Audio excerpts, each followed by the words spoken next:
There's investigations where conclusions were being reached before the evidence was actually looked at. Senate Judiciary Committee Chairman Chuck Grassley and South Carolina Senator Lindsey Graham wrote a letter this week to the FBI. This is part of what it said about the James Comey investigation of Hillary Clinton. They wrote in that letter, in part, it appears that in April or early May of 2016, Mr. Comey had already decided that he would issue a statement exonerating Secretary Clinton.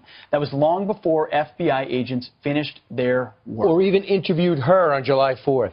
There are evidently up to 17 people that had not yet been interviewed, and this is a very strong allegation. The FBI director, former FBI director, has a lot of explaining to do. He could have perjured himself. We asked him very directly. Remember, he appeared before the House Oversight Committee, the House Judiciary Committee. How did it that you interviewed Secretary Clinton on, I believe it was a Saturday, and then like Tuesday morning, they suddenly had the report out there. And then you have other people like Brian Pagliano and some of these other people, very nefarious types of activities out there. How is it that he's already writing the conclusion if they haven't even done the interview? President Trump, his attorney, Jay Sekulow, he was on with Sean Hannity last night. Listen to what he said about it.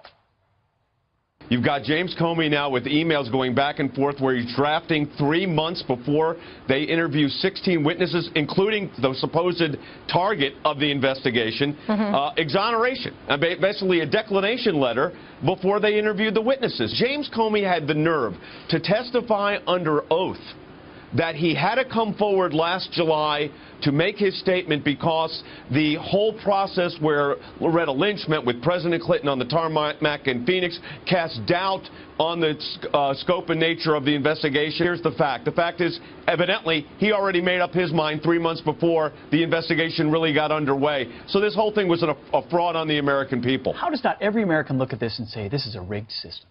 Well, this is where you look at the deep state, and it comes right on the heels of a determination by the Records Division of the FBI saying we aren't going to release this information because there's a lack of public interest. Yes. Are you kidding me? There were congressional subpoenas, there were congressional inquiries, Freedom of Information Act requests, none of this information given to the congressional investigators, but hats off to Senator Grassley and Lindsey Graham for going and getting this stuff. Right, and hopefully when they find out we get those records, popularity shouldn't play a role. Now, the president's got a big decision to make. He's got to decide if he's going to continue the executive order by President Obama that allowed those brought here as illegally as kids against their will by their parents or by somebody to stay for now. Are they safe? The president said, you guys are safe.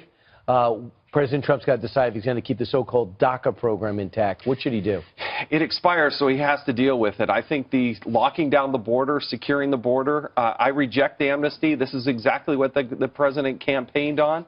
But he's going to have to deal with it. He said he's going to have a big compassionate heart. You feel for the person who came here as 2 years old and now finds himself as a 19-year-old. What are they supposed to do? Now they're finding out that they're not a citizen.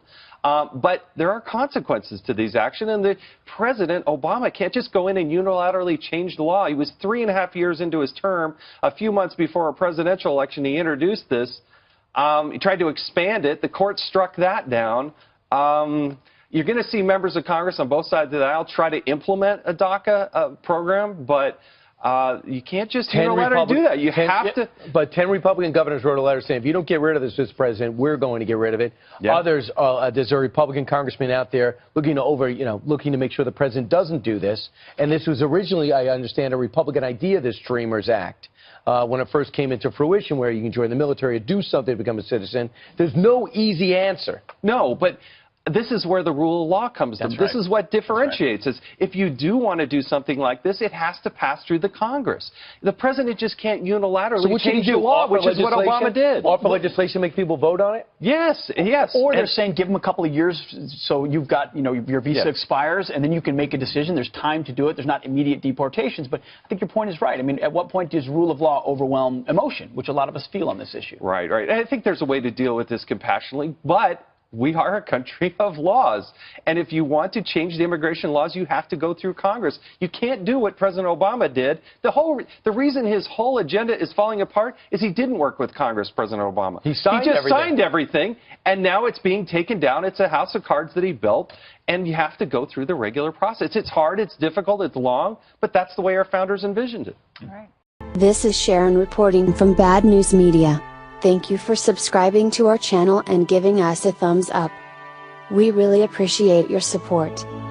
Please feel free to leave us a comment and share this video with your friends. Thank you.